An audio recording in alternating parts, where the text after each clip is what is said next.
आज हम लोग पंचवटी के चौथे पद की व्याख्या करेंगे। चौथे पद की हम लोग व्याख्या करें इसके पहले थोड़ा सा हम लोग तीसरे पद के बारे में जान लेते हैं।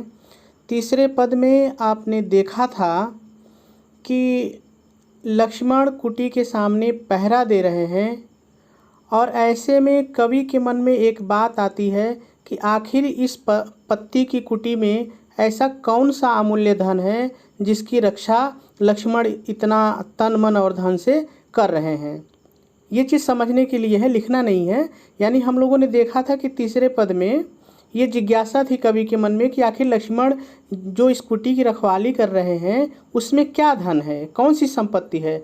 तो इस चौथे पद में जो है उसी की व्याख्या की गई है। अब यहाँ से आप ध्यान से सुनिए कि आप कैसे करेंगे। सबसे पहले हम लोग एक एक शब्द के अर्थ को देख लेते हैं, ठीक है।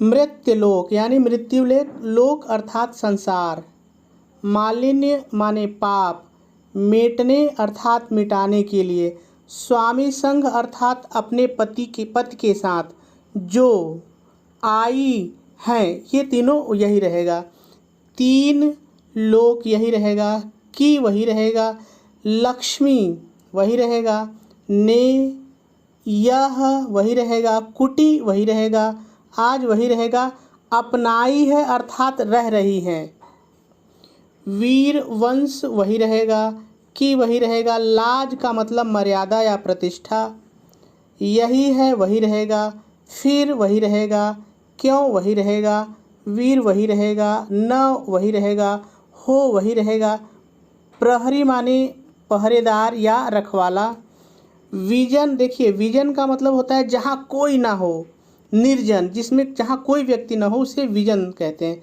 देश वही रहेगा, है वही रहेगा, निशा माने रात्रि, शेष माने बची हुई है, निशाचरी माने राक्षसी, माया वही रहेगा, ठहरी मतलब ठहरी हुई है। ठीक है, तो सारे शब्दों का अर्थ हो गया। अब हम लोग यहाँ से व्याख्या शुरू करते हैं, ठीक है। कवि मैथिली शरण गुप्त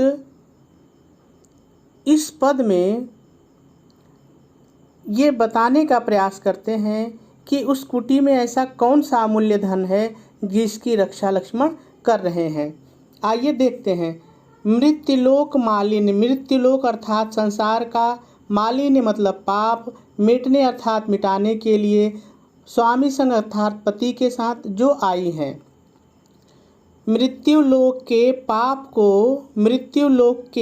को मिटाने के लिए अपने पति के साथ जो आई हैं वो तीनों लोकों की लक्ष्मी सीता हैं। देखिए यहाँ पर सीता मैंने अपने से जोड़ा है, वो तीनों लोक की लक्ष्मी सीता हैं और वह इस कुटी में आज रुकी हुई हैं, ठहरी हुई हैं। और जो तीनों लोकों की लक्ष्मी हैं वो वीर वंश की मर्यादा है, वीर वंश की प्रतिष्ठा है, या वो रघुवंश की प्रतिष्ठा है। फिर वीर लक्ष्मण उनके पहरेदार भला क्यों ना हो। निर्जन देश है, रात अभी बाकी है और चारों तरफ राक्षसी माया रुकी हुई है जो कभी भी मुसीबत खड़ी कर सकती है। इसलिए लक्ष्मण जी उस पत्ती पर्णकुटी में पहरा दे रहे हैं, ठीक है। चलिए यही है। अब फिर से एक बार आप इसको सुन लीजिए। आप लिखेंगे कैसे कॉपी में, आप ऐसे ही लिखेंगे कि इस पद्यांश में कवि मैथिली शरण गुप्त इस बात को बताने का प्रयास करते हैं कि उस कुटी में ऐसा कौन सा अमूल्य धन है जिसकी रक्षा लक्ष्मण कर रहे हैं। उस कुटी में संसार के पाप को मिटाने के लिए अपने पति के संग जो आई हैं वो तीनों लोकों की लक्ष्मी सीता हैं और वह आज इस कुटी में ठहरी हुई हैं। वो वीर वंश की मर्यादा हैं, फिर भला लक्ष्मण जैसा वीर उनकी रखवाली क्यों न करें। विजन देश है अर्थात निर्जन देश है, रात अभी बाकी है, चारों तरफ राक्षसी माया ठहरी हुई है, इसलिए लक्ष्मण उस कुटिया के बाहर बैठ करके रखवाली कर रहे हैं। उम्मीद है आपको बात समझ में आ गई होगी।